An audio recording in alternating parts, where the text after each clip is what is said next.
Welcome, healthy friends, to the reality of health. Not gonna waste time. I'm just gonna tell you right off the bat that this episode, you might want to consider it. Well, it's not R-rated, but it's gonna be PG-13, I guess. Because we're gonna talk about some anatomy, and I'm gonna also get into some other things that you might want to use your headphones for this one, if you get my drift. We're going to talk about the prostate. And so for all the ladies who are like, great, I could care less about listening to this one. Well, this matters because you have men in your life, and most of this episode is going to relate to them. Some of this episode won't relate, and you're probably not going to want to think about it. That's going to be later. I'll preface that when I get there. But later we're going to talk about some things that are going to help you. And they might be a little colorful. But as with the recent episode for mammograms, this is not going to be any kind of anatomy. There's no nudity, nothing like that. The anatomy that I will show will be computer generated or, drawings, things like that. But because it's the male organs, it's a little bit more graphic. Just want to throw that out there. So if you're watching on a big screen or you're in public, might want to wait a little bit on this one till you're more private. All right, enough of that. I got to hit one more thing, which is I'm not your doctor. This is my opinion. This is stuff that obviously applies to me and that I do in my own life. So don't take my word for all of this. You need to do your own research on maybe the things that I'm going to bring up to you.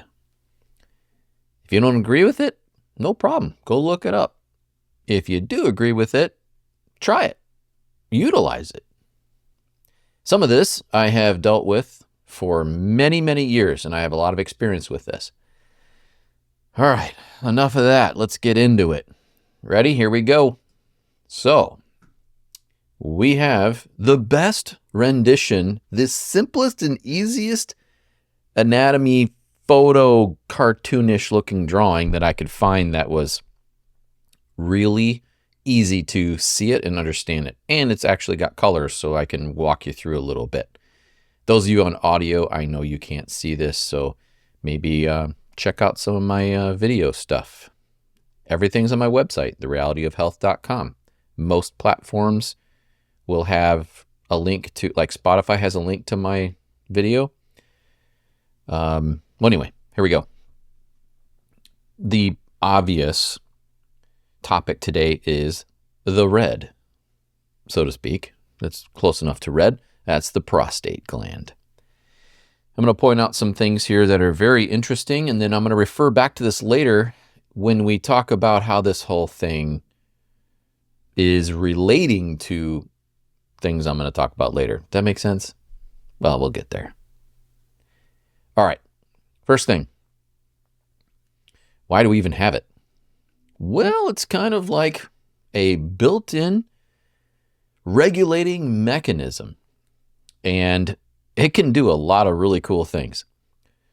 For instance, it can shut off the bladder, that's what this is in the orange, so that when you are having fun, if you know what I mean, you don't have that coming out. And then when you are doing other things, it can regulate how flows happen. Let me just state it like this. This is like a gateway. And you want this to be as healthy as possible. It's sort of, everything is important here, but it's sort of like if you have a bad door going into your home, let's say, or your garage, it's just so irritating. It affects you in so many different ways. You're like, man, I just got to fix that. Can't get your car in and out. You can't get in and out of your house. It's so difficult. It's like you can open the door kind of a little bit and you're sort of trying to get in there. This gate has a specific purpose, and here it is right here. So you have your urethra coming through from the seminal vesicle right into where it meets to the urinary urethra. See that? Well, think about, like, are you doing the fun thing and need this to happen? Or do you need to eliminate urine? There needs to be a doorway, if you know what I mean. So, I'm just saying. All right. I want to just point out a few things. And I'm going to refer to this later when we get into causes of problems. But you see this distance right here? This is a situation. So your rectum is the end of all your digestion. It's the body saying, I don't need any of this other stuff. It's the most toxic of what's in your intestines that you ate. It's taken out everything it wants. It says, all right, we're rejecting the rest of this. And so it sits here until you go to the bathroom, which is right next to your seminal vesicle and your prostate. That interplay right there, I think I have another graphic that shows it even closer, is important. When you're in the fun time, sperm come up through the vas deferens, comes around, meets up with the seminal vesicle. Seminal vesicle adds about 70% of the fluid to the semen. The prostate adds about 30%. So your swimmers plus seminal vesicle fluid plus the fluid from your prostate gland equals your ejection. By the way, this is your pubic bone. Obviously the coccyx coming around. Pelvic floor muscles, tendons, this kind of thing. When this gets toxified, it swells and you have issues. Happens from a few different reasons. Water-soluble toxins here, water and fat-soluble toxins here. And it's right in the middle. It's the gateway. So if you walk out of your house and you're carrying something sticky and you brush the edge of your door, you're going to leave a little bit on that door edge, right? Same with your car. Back your car out of the garage, you hit the edge of the garage, you're going to cause some damage. This can happen right here, from your waist here and your waist here. So it's an interesting gland. Think about it. It's regulating your ejection plus your waste material to know which one it wants to handle. And because it's sensitive as a tissue, it can block off either of those and make your life a little uncomfortable. I think that's about the easiest way I can say it. Okay, let's move on. This is a good comparison of, here you have your bladder up here. Your urethra comes through. This is a normal prostate gland. Here it is enlarged. So you have these sort of vesicles inside this gland. You know, it's funny when you think about glands, you're like, okay, I've seen photos of them, but what do they really do? I mean, what kind of tissue is there? Well, there's all kinds of tissue and weird structures in there. And when they get messed up, they do things like this. And you don't want that. So what happens is it pushes on the urethra. And by the way, let me just stop right here. I'm going to say something. I know this seems very rudimentary to a lot of people. You're like, Erik, I'm going to turn this off. I already know all this. Yeah, but there's young people, and there are people that have been told by their doctor, but they've never actually gone and looked it up and learned.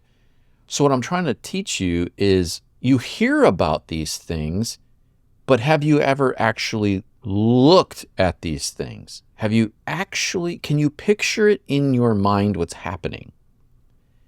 Because with this visual allows you to see what's really going on. I mean, after all, it's inside you, you know? Anyway. Also notice it's irritated. It's got some redness going on.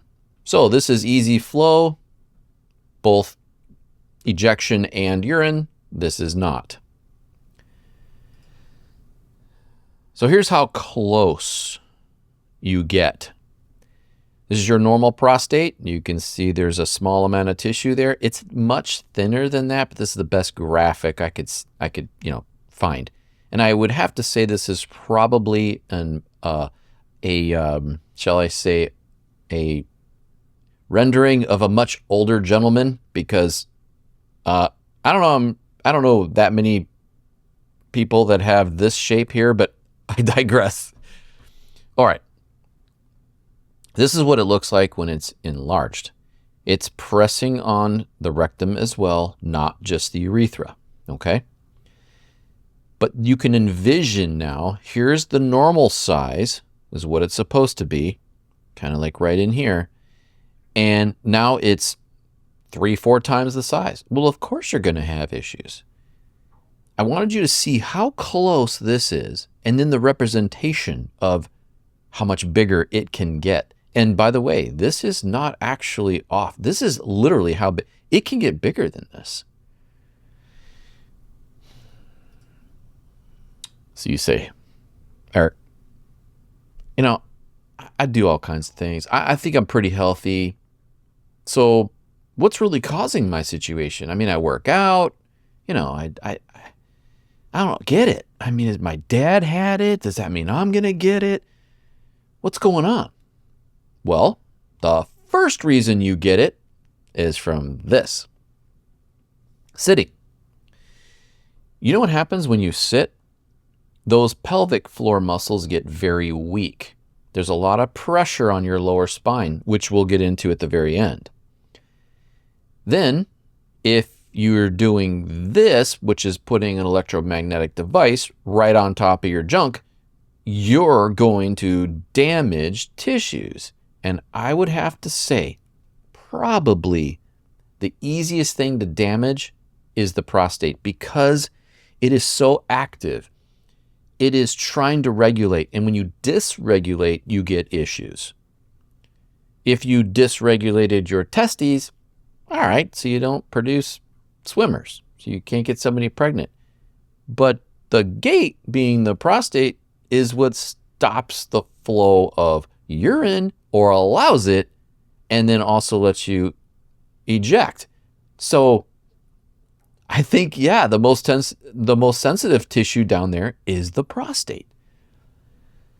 Anyway, this creates weakness in the pelvic floor. You know what also causes weakness in the pelvic floor?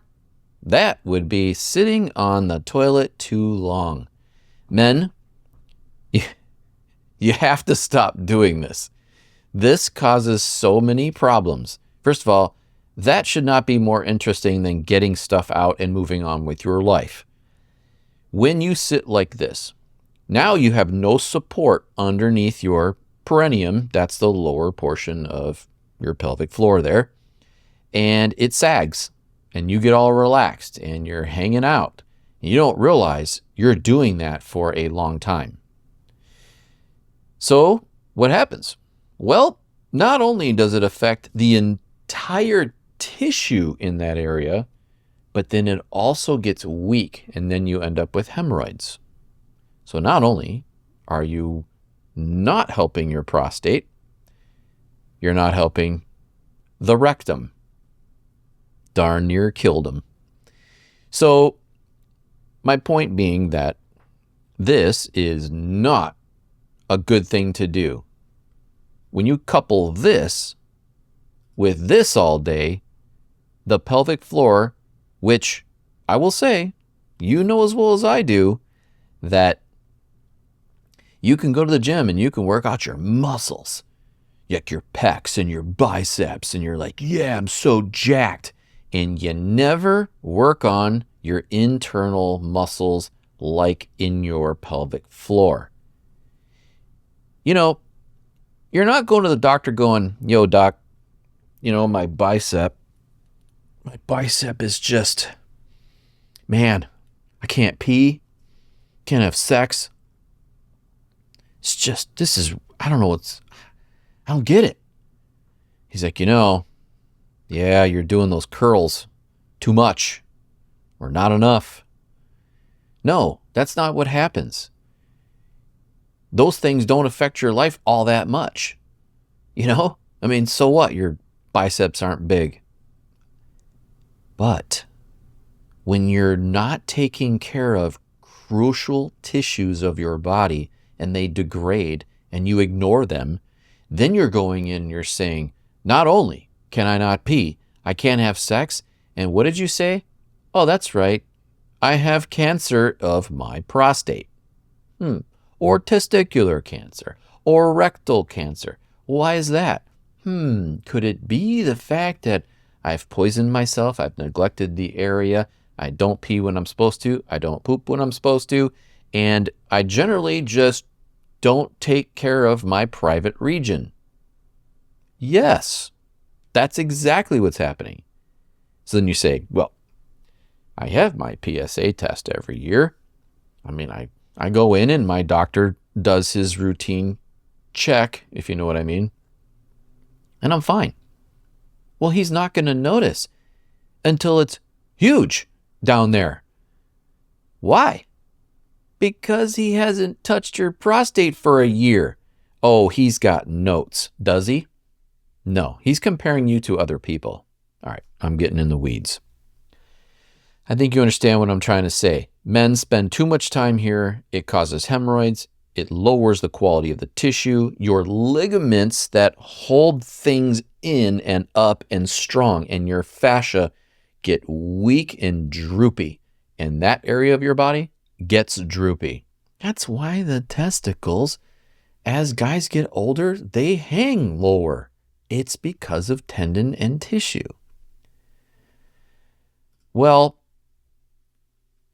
remember when I spoke earlier about how close you get? So toxins in these areas will show up. And when you have a tissue like that, it's going to be affected. So here's a PubMed research study showing the different types of basic toxins that affect the more serious tissues of our body.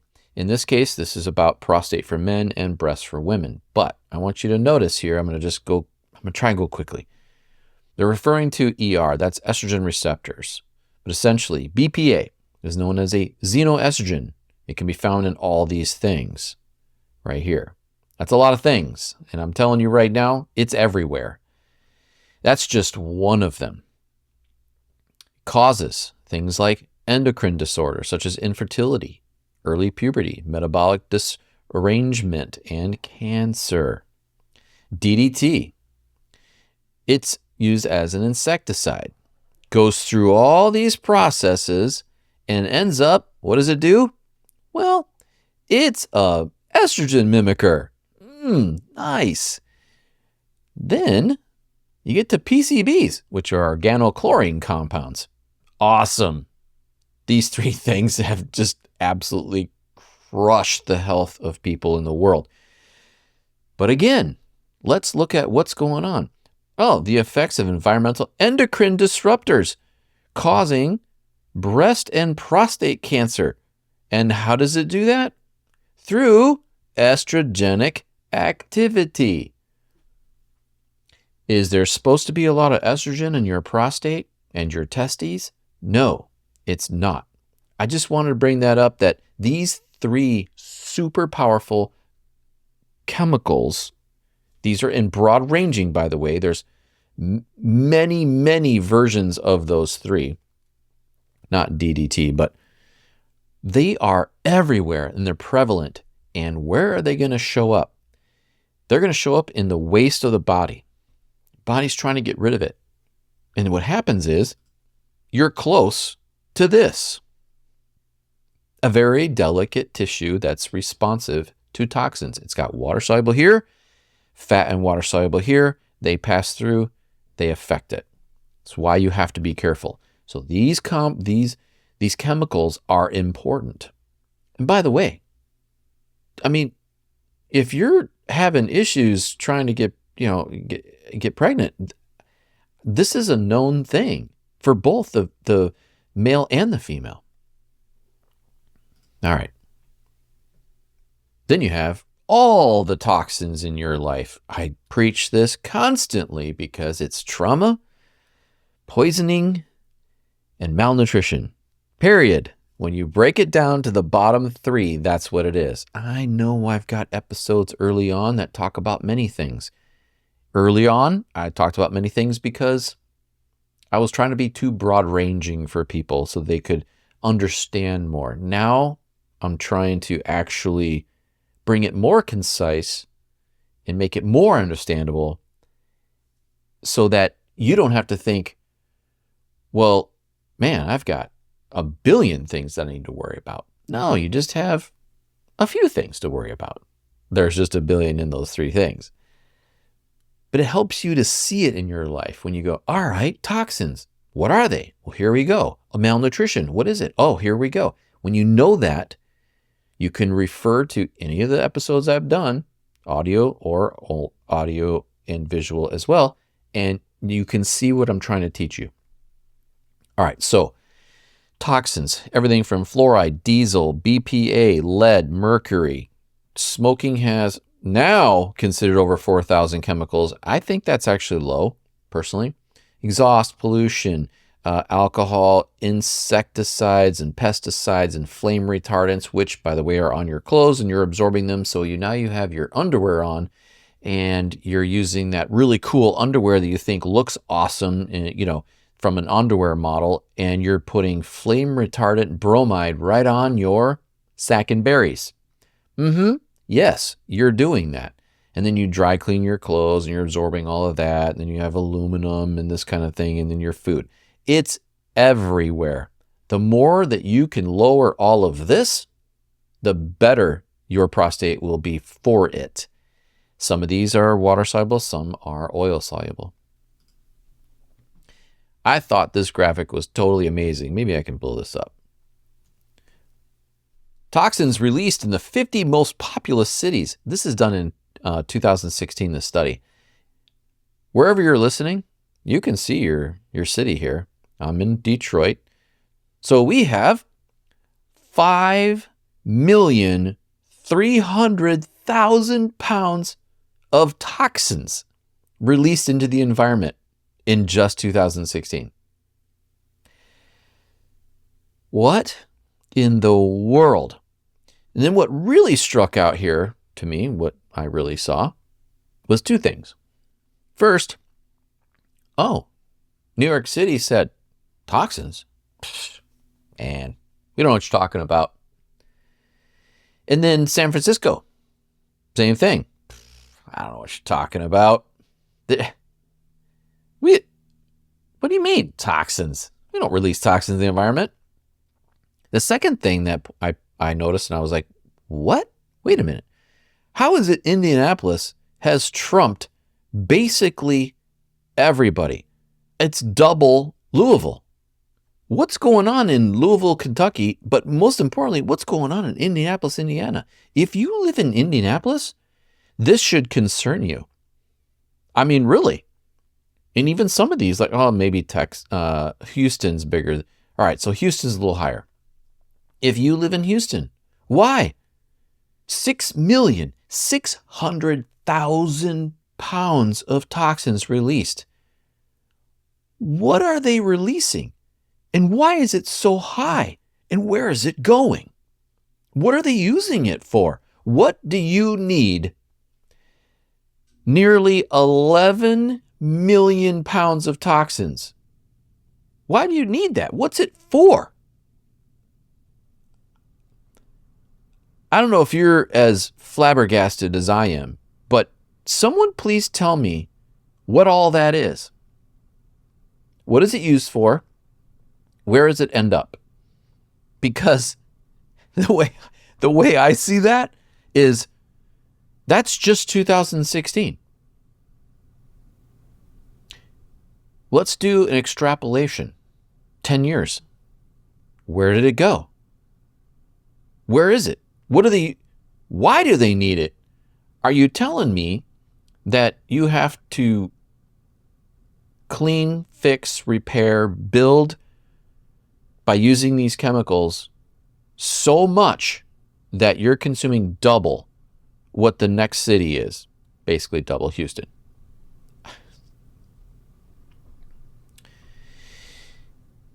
Industrial, maybe? I mean, Boston's only at 11. Tulsa, Oklahoma's at, New Orleans is at 8. What are they? They're almost nothing. Well, in comparison to everybody else. I was blown away when I saw this, and I had to bring it to you. And then you wonder why I preach toxins so much. Because it's everywhere. All right, Erik, you killed that one. Let's move on.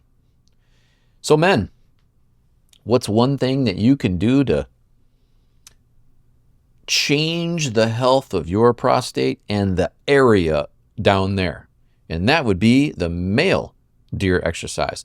I did a sex episode 1 and 2, talked about these a little bit for both male and female. This is a very easy, it's free thing to do, and many people in the East do this. They even do this in India and other places, these similar type of things. The idea basically being that they are going to energize and electrify zones in your body. You are working out those tissues I told you that you don't work out when you go to the gym and lift weights like bench press. So what do we have?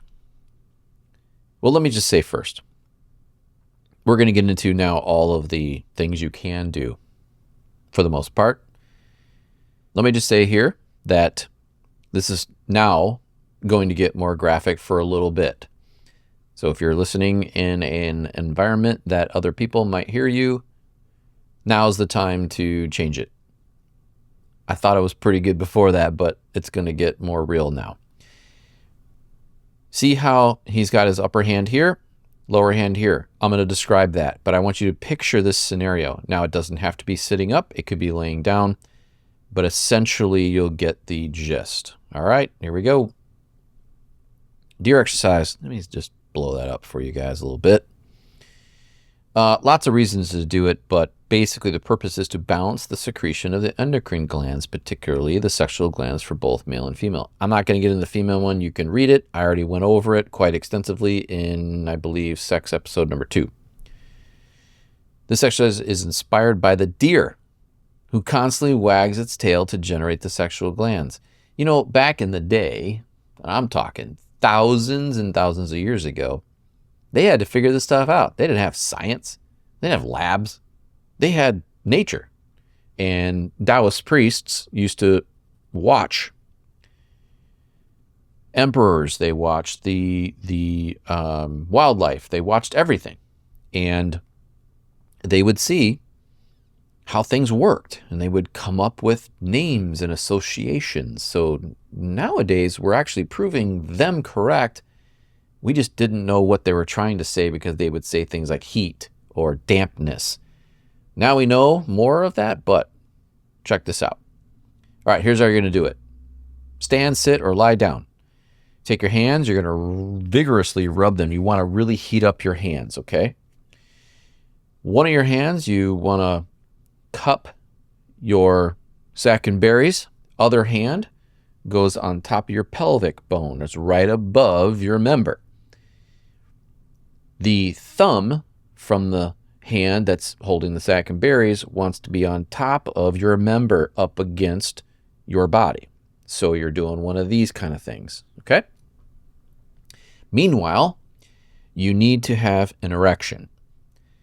This is important. If you lose your erection, you need to bring it back. Otherwise, don't keep doing this without an erection.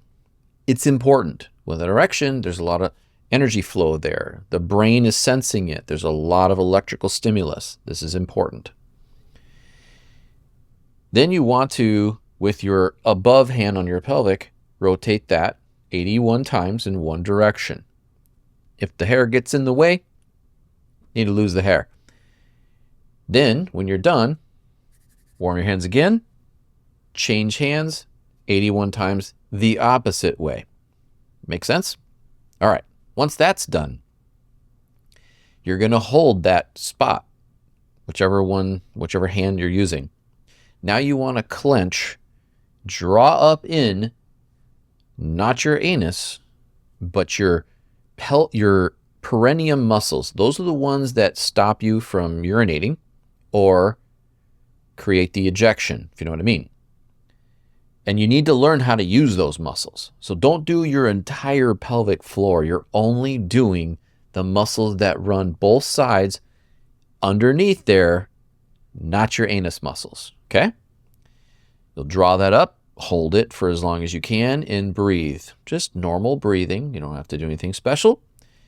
You get to the point where you can't hold anymore, let it out, relax, wait 5-10 seconds, still holding with your hands, pull up, use those muscles to contract, and you're feeling like you're taking them up inside your body, not just clenching. You see that, how I'm doing that? You want to feel like those muscles are going up inside. You will feel this energy running all up your spine into your head. If you don't feel that, then you have serious health issues. You should always feel that. That energy flow feels amazing. It is a wonderful feeling. It's free. It's not sexual. It's just a whole different level. Then you do that as many times as you can. When you first start out, don't do it too much. Only do it as much as you need to. Don't fatigue yourself. You can always work up. I don't know. Everybody's different. It could be, 5 minutes, could be 50 minutes, whatever works in your life. But I'm telling you, you do this daily, you can't wait to do it. You can do it morning and night. You can do it morning or night. I don't really think that before bed is a good idea. It can wake you up a little bit too much. But in the morning, great way to do it. And if you have if you made a tent in the morning, it's perfect. Put your legs off to the side of the bed and do your deer exercise. That's the best time. This is going to do many, many things. The most important thing that it does is it strengthens all of the tissue down there. It brings energy flow. It brings circulation. It works out the muscle and helps detoxify. It is free and amazing, and there are many, many Taoist priests that have done this, and they made sure that the emperors did it. And emperors used to be able to have sex the entire night with 100 concubines or more, no problem. That's not folklore. That's legit. And what do? Well, they made their pelvic floor muscles, their prostate, and everything else down there super powerful. All right. Next thing you can do is utilize ginger in your life. Ginger is my favorite herb. Is it an herb? It's considered an herb. It's a root. Yeah, it's food too, right? But essentially it has, I want to say the last I heard, it was about 700 chemicals and compounds. They ran out of names for them at 477 of those. I don't know of any other food, herb, whatever that has this many compounds and nutritive agents. It is by far the most useful medicine to have in the house. This is amazing. You can add it to your food. You can do beverages. You can eat it straight. Any way that you can get ginger in your life is a good thing, especially if you're not feeling well. In this case, we're talking about prostate. I just want to point out, let's see here. Let's go to this right here. Ginger has been known to display anti-inflammatory. And let me just say that there's like 20 different anti things it does. This is a small sample. Anti-inflammatory, antioxidant, and anti-proliferative activities, indicating its promising role as a chemopreventative agent.